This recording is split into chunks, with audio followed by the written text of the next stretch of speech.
Le nettoyage intestinal. Selon les experts, la majorité des problèmes de santé sont la conséquence d'un côlon encrassé. Pourquoi?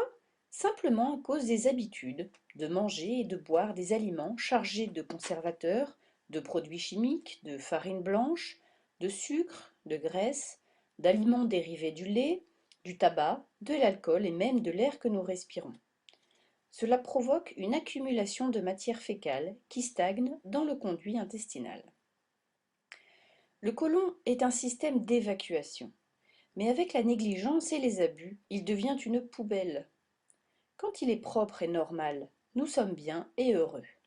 Mais laissez-le stagner et macérer, il va s'empoisonner avec la fermentation et la putréfaction, en empoisonnant le cerveau et le système nerveux, le cœur, les poumons et le sang, les organes digestifs, enfin tout le corps en général.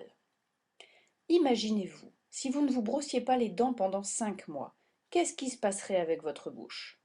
Imaginez-vous, si vous ne vous douchiez pas pendant 5 mois, 10 ans ou 20 ans, qu'est-ce qui se passerait avec votre corps? C'est la même chose qui se passe pour l'intérieur de votre corps, le système intestinal. Saviez-vous que 8 personnes sur 10 ont des parasites, des vers? Si vous ne le croyez pas, lisez le livre du docteur Louis Gentleman. Devine ce qui est venu dîner.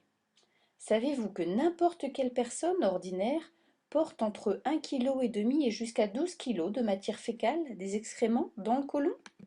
Savez-vous qu'une pièce de viande pourrit plus rapidement dans le côlon que si vous la laissiez en dehors du réfrigérateur? Saviez-vous que le poulet que vous achetez au supermarché est plein d'hormones qui peuvent vous causer des problèmes et des déséquilibres hormonaux dans votre organisme? En résumé, saviez-vous que la mort commence dans le côlon et que si vous ne faites pas de nettoyage intestinal, peu à peu vous vous suicidez?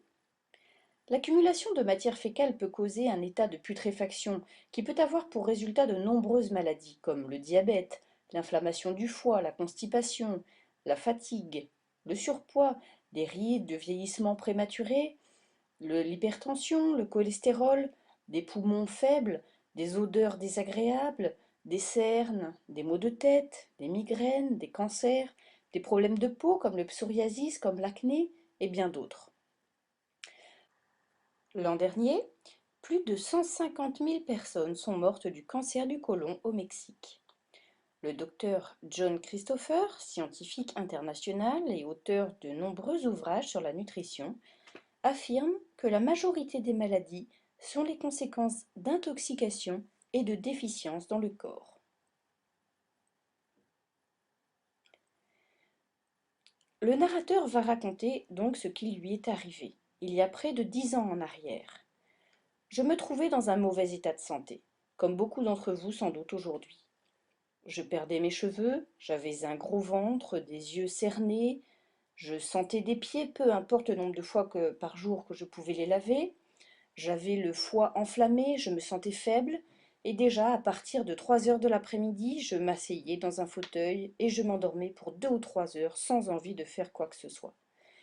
Alors j'ai fait ce que beaucoup font. J'ai appelé mon médecin qui m'a immédiatement fait entrer à l'hôpital pour faire une série d'examens. Pendant 3 jours, j'ai subi des piqûres, des prises de sang, des radiographies, puis les médecins m'ont informé qu'ils m'avaient découvert un problème au côlon, et que dans les 6 semaines, ils pensaient me faire une colostomie, c'est-à-dire me couper 12 à 16 pouces de côlon. Bouleversée, je suis rentrée à la maison, et un après-midi, 2 jours après, je pensais même à me tuer. Mais une amie a entendu parler de mon problème, et m'a recommandé de faire un nettoyage intestinal. Sur le moment, je ne l'ai pas cru. Elle n'était pas médecin, et en plus c'était une femme. Et que connaissent les femmes?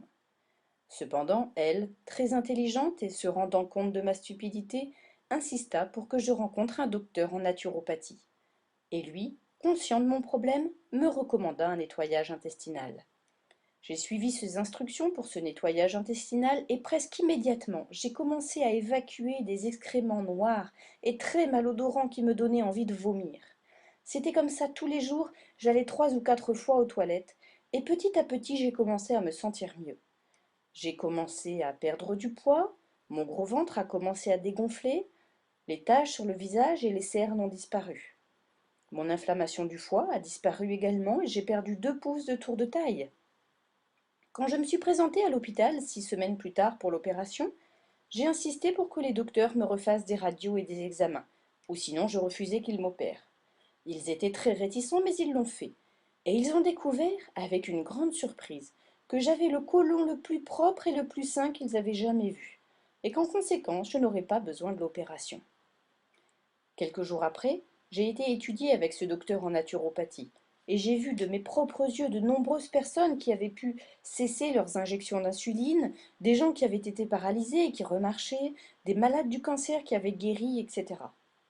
En réalité, nous ne sommes pas seulement ce que nous mangeons, mais aussi ce que nous digérons et éliminons. Souvenez-vous, tout ce qui rentre ne ressort pas forcément. Il faut se souvenir que tout ce que nous mangeons, il faut le digérer et l'éliminer en 24 à 32 heures. La constipation chronique augmente le risque de cancer du sein chez la femme. Souvenons-nous que le corps n'est pas sain s'il n'est pas propre à l'intérieur. Mettre des médicaments et des aliments dans un corps sale, c'est comme manger dans une assiette sale. Le fameux docteur V.I. Irons, un spécialiste reconnu du côlon, dit la chose suivante. Selon moi, il n'y a pas plus d'une seule maladie. Et cette maladie, c'est l'auto-intoxication, le corps s'empoisonnant lui-même. C'est la porcherie dans notre système qui nous tue. Je suis convaincue qu'à moins que vous ne nettoyiez votre côlon, vous ne serez jamais en bonne santé. Nous sommes comme une voiture. Vous n'achèteriez pas une voiture neuve, puis ne jamais lui changer l'huile. Alors pourquoi ne faites-vous pas également la vidange de votre organisme? Souvenez-vous, peu importe combien de fois nous lavons la carrosserie de la voiture, si nous ne changeons jamais l'huile du moteur, avec le temps, le moteur va se détraquer. C'est la même chose avec notre corps. Tous les jours, quand nous nous levons, nous nous douchons et lavons l'extérieur du corps sans jamais nous occuper de le nettoyer à l'intérieur.